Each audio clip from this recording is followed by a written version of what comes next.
अस्सलाम वालेकुम भाई, ये हमारे असद भाई हैं। ये फैसलाबाद से यहाँ पर आए हुए हैं, काफ़ी दिन हो गए हैं। ये शवरमा जो है बड़े शौक से खाते हैं। आज इन्होंने अपनी मनपसंद जगह से शवरमा लिया है, तो शवरमे के बारे में रिव्यूज़ जानते हैं इनके। शवारमे में माशाल्लाह मायनीज़ बहुत ज़्यादा था, सही है। उसके अलावा वेजिटेबल वगैरह थे, लेकिन चिकन सिर्फ नाम का ही था। अच्छा, आपने फैसलाबाद में भी खाया होगा और कराची में भी खाया होगा, तो उस हिसाब से आपके क्या रिव्यूज़ हैं? फैसलाबाद में ये होता है कि शवारमे में चिकन ही चिकन होता है और कुछ होता ही नहीं है। यहाँ यहाँ पे चिकन के अलावा सब कुछ मिलेगा शवारमे में।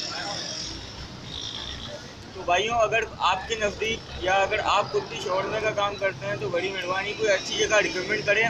ये कराची वालों की इज्जत का सवाल है। क्यों अपना असद भाई, क्या कहते हैं आप? नहीं मिलेगा, कराची में शवारमा है ही नहीं, ये यहाँ आप की पैदावार ही चैलेंज दे नहीं रहे है। हो, और अगर मिल गया तो? नहीं नहीं नहीं, लाजमी वो कारीगर भी पंजाब का ही होगा।